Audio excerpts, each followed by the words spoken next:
First off, I'd like to send out my condolences to the victims' families of American Airlines, the flight crew and the passengers, and the crew of PAT25.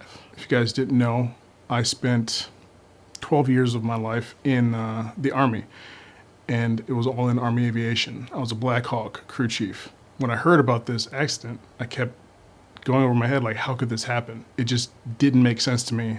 And I knew that once we heard the radio communications between the tower and the aircraft, that a lot more would come to light. And that was the case. This morning, I listened to that radio traffic, and I'm pretty sure I understand what probably happened. Not 100%, obviously, because I wasn't there. The major factor in this accident, I think, was confusion with ground lights. And what that is, it's an optical illusion that you get when you're flying under NVGs. Now, this is an Army Black Hawk helicopter. It was at nighttime. They're most likely flying aided, which means they're wearing night vision goggles. And when you're wearing night vision goggles, yeah, you have two tubes, but the image that you still see is pretty flat. So when you're progressing through flight training, you have to understand what monocular cues are and how to judge distance with those monocular cues. Judge distance and movement, I guess, right? Well, when you're flying like in a city or near a city where it's lit up on the ground, if you're higher than another aircraft, if another aircraft is lower than you are, their anti-collision and position lights are going to blend in with the ground lights of the city because it's all green. And your helicopter or your aircraft is moving, right? The parallax of the other aircraft's lights are still going to blend in with the ground lights. And it's really tough to pick an aircraft out like that. So the corridor that they were flying in was 200 feet and below. And I believe I read that the American Airlines box recorded that they were around 320 feet up.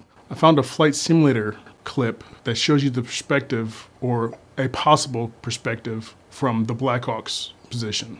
And again, as you see, everything is green. You can see that aircraft right there just above the horizon. So this simulator's got them at about the same altitude. But as they get closer, the Black Hawk's a little bit higher. You can see how that aircraft's lights blend in with the lights of the city below. And with that aircraft probably moving a little bit faster than the Black Hawk, they had no reaction time. Now, if the Black Hawk was a little bit higher or the American Airlines aircraft was a little bit lower, the confusion of ground lights would be even worse for a longer period of time. Now, the tower asked PAT25, hey, do you guys see that aircraft out there?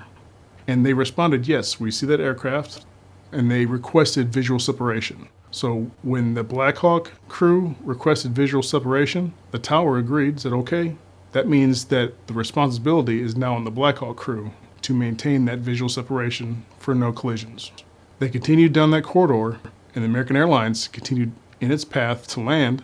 And when they got closer, again, the tower asked the Black Hawk, hey, do you guys have that aircraft? Again, they responded to the tower, yes, we have the aircraft. They still requested visual separation. So they requested visual separation twice.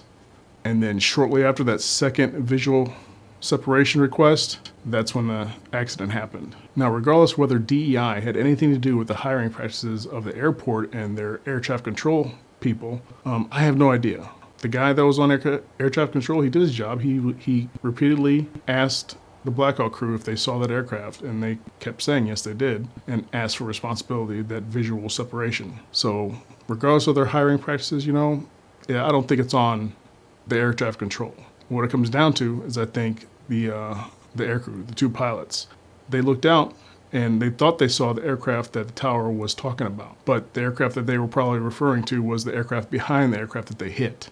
Now, in my time in Army aviation, I never had a close call with like a mid-air collision, but I did have something similar. So before I went to the 160th, I was in the first cav at Fort Hood, Texas, now known as Fort Cavazos, but it's still Fort Hood. We would go to NTC and other different training locations all over the Southwest. And one time we were at Holloman Air Force Base, and we were just ground taxiing. And at that time, Holloman Air Force Base had quite a few F-117s. It was a crew of 3, 2 pilots and me. I was on the right side, just like the crew chief for PAT25. And as we were taxiing, I was looking out and I kept seeing something. And It's kind of like the confusion with ground lights, but there was no confusion because there was no lights. There were ground lights. There were lights from the city, or from Holloman, right? But I kept seeing them disappear. And this is where the whole optical illusions training comes into play. So I kept seeing lights disappear and like reappear. And I'm looking and I'm trying to see if it's something. And I couldn't tell whether it was something or not. If it was something stationary, the lights that disappeared would have continued across my field of vision because that object is stationary, blocking the lights as it goes past me with that whole visual parallax, right? But this wasn't going at the speed it should have for our forward movement, our ground taxi. I still couldn't really see what it was, and I don't think I was paying attention to the tower, to the radio traffic, because I was focused on trying to figure out what that was. And something in me told me when it got like off to the left side of my vision, which would have been closer to the front of the aircraft because I was on the right side, I just said brakes. And the pilots, they hit the brakes. And when you know it, F-111 without any anti-collision or position lights on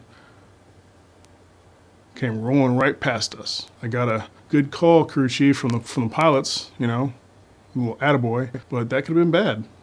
Ultimately, I'm not an expert. I just got, a little bit of experience in aviation. I'm not in the aviation life no more, obviously. That was my past life. But again, my heart goes out to the crew of PAT25 and condolences to all the lives lost on the American Airlines passenger jet.